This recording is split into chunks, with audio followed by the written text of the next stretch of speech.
Good morning everyone.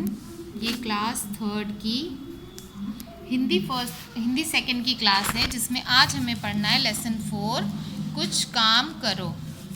Lesson 4 कविता कुछ काम करो। इससे पहले हम 3 लेसन पढ़ चुके हैं और उनके एक्सरसाइज को हम कर चुके हैं। तो पार्ट 4 कुछ काम करो।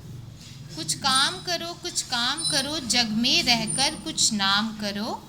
यह जन्म हुआ किस अर्थ अहो, समझो जिससे यह व्यर्थ न हो। कुछ तो उपयुक्त करो तन को, नर हो न निराश करो मन को।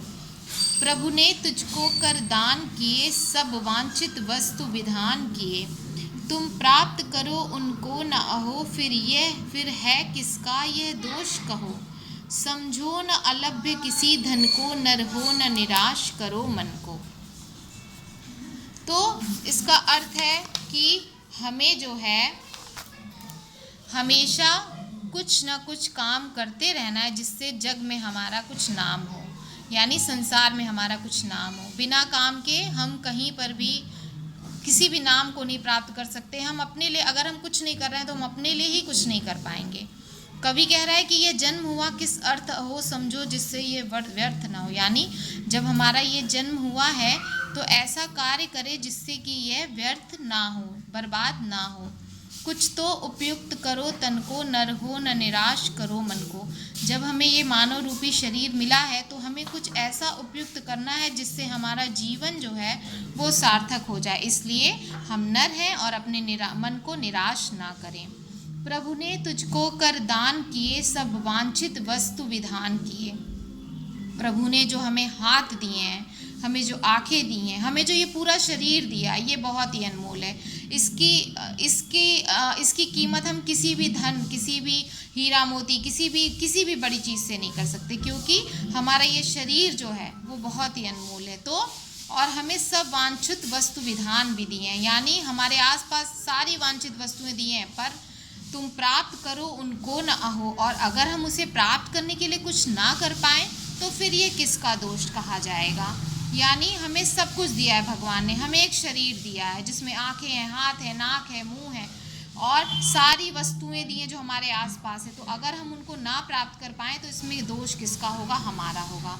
समझो न अलभ्य किसी धन को, नर हो न निराश करो मन को। यानी हमें किसी भी धन को जो प्राप्त न किया जा सके, अलभ्य यानी ऐसा कोई धन नहीं जिसे प्राप्त न किया जा सके, इसलिए हमें अपने मन को निराश नहीं करना चाहिए और जग में रहकर हमेशा कुछ न कुछ काम करना चाहिए। तो ये कविता है श्री मैथिली शरण गुप्त की, और हमें हर कार्य उत्साहित होकर करना चाहिए।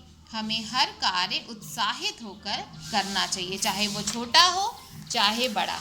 अब आते हैं इसके एक्सरसाइज पे। अब हम आते हैं इसके एक्सरसाइज पे। तो सबसे पहले आप लिखेंगे शब्दार्थ। सबसे पहले आप लिखेंगे शब्दार्थ। अर्थ यानी कारण, अभिप्राय। शब्दों का अर्थ, अर्थ, कारण, अभिप्राय। व्यर्थ, बेकार, बिना काम के। व्यर्थ, बेकार, बिना काम के। उपयुक्त, योग्य, लायक। उपयुक्त, योग्य, लायक। कर, हाथ, कर, हाथ। वांछित, मनचाहा, वांछित, मनचाहा। विधान, नियम, विधान, नियम। दोष, गलती, दोष, गलती। अलभ्य, जो प्राप्त न किया जा सके, अलभ्य, जो प्राप्त न किया जा सके। ये आपके हैं वर्ड मीनिंग। अब आगे आते हैं हम क्वेश्चन आंसर पे। विपरीतार्थक शब्द लिखिए। विपरीतार्थक शब्द लिखिए। तो पहला है काम। विपरीतार्थक अर्थात विपरीत अर्थ बताने वाले शब्दों को विपरीतार्थक शब्द कहते हैं, यानी विलोम शब्द। तो काम का हो जाएगा बेकाम। काम का हो जाएगा बेकाम। जन्म, मरण, जन्म, मरण। उपयुक्त का हो जाएगा अनुपयुक्त। उपयुक्त का हो जाएगा अनुपयुक्त। इसके बाद है निराश का खुश। निराश, खुश। दोष, निर्दोष, दोष, निर्दोष। अलभ्य, लभ्य, अलभ्य, लभ्य, अलभ्य, लभ्य। इसके बाद है तुकबंदी वाले शब्द लिखिए। काम का नाम, अर्थ का व्यर्थ, अर्थ का व्यर्थ। तन का मन, तन का मन। कहो का अहो, कहो अहो। दान मान, दान मान। धन धान, धन का हो जाएगा मन, धन मन, धन मन। तो इस प्रकार से ये आपका एक्सरसाइज है जिसमें तुकबंदी वाले शब्द हैं। काम का नाम, अर्थ का व्यर्थ, तन का मन, कहो का अहो, दान का मान और धन का मन। अब इसके बाद है उपसर्ग अलग कीजिए, उपसर्ग अलग कीजिए। उपयुक्त में है उप प्लस युक्त, निराशा, नी प्लस राशा, नी प्लस राशा। विधान, वी प्लस धान, वी प्लस धान। अलभ्य, अ प्लस लभ्य, अ प्लस लभ्य। अब है वर्तनी शुद्ध कीजिए, यानी इसमें मात्रा की मिस्टेक है, हमें सही करके लिखना है। विधान, तो व पे छोटी की मात्रा वी, धान हो जाएगा विधान। इसमें लिखा है दोष, तो द पे ओ की मात्रा दो और षटकोण वाला सा, दोष। उपयुक्त, अब आपके सामने यहाँ बड़ा ऊ दिया है, आपको छोटा ऊ लिखना है, उपयुक्त। निराश, तो हो जाएगा निराश। वांछित, तो हो जाएगा वांछित। इसमें छतरी वाला छ है, आपको छतरी वाला छ बनाना है, वांछित। व्यर्थ, जिसमें य के ऊपर र दिया है, आपको थ के ऊपर र लगाना है, व्यर्थ। ये आपका है वर्तनी शुद्ध कीजिए। अब हम आते हैं इसके प्रश्न उत्तरों पर।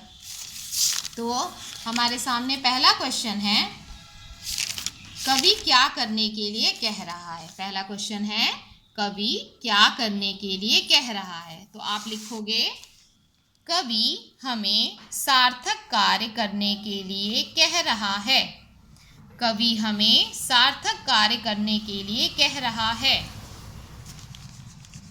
इसके बाद है सेकंड क्वेश्चन, वांछित वस्तु हमें कैसे प्राप्त होगी। वांछित वस्तु हमें कैसे प्राप्त होगी। आप लिखोगे, वांछित वस्तु हमें श्रम करने से प्राप्त होगी। क्वेश्चन में सही है, वांछित वस्तु हमें श्रम करने से प्राप्त होगी। थर्ड, ईश्वर ने हमें वरदान में क्या क्या दिया है। ईश्वर ने हमें वरदान में क्या क्या दिया है। आप लिखेंगे, ईश्वर ने हमें वरदान में हर वस्तु दी है, लेकिन हमें उन्हें प्राप्त करने के लिए मेहनत करनी पड़ेगी। ईश्वर ने हमें वरदान में हर वस्तु दी है, लेकिन हमें उन्हें प्राप्त करने के लिए मेहनत करनी पड़ेगी। फोर्थ, इस कविता से हमको क्या सीख मिलती है। इस कविता से हमको क्या सीख मिलती है। फोर्थ क्वेश्चन है, इस कविता से हमको क्या सीख मिलती है। आप लिखेंगे, इस कविता से हमें यह सीख मिलती है कि हमें हर कार्य उत्साहित होकर करना चाहिए।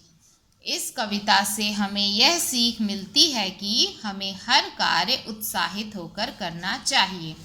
तो आपका लेसन 4 जो है वो पूरा हो चुका है। आप इस कविता को पढ़ेंगे, इसे याद करेंगे और सारे एक्सरसाइज को आप अपनी हिंदी सेकंड की कॉपी में लिखेंगे और याद करेंगे। Thank you.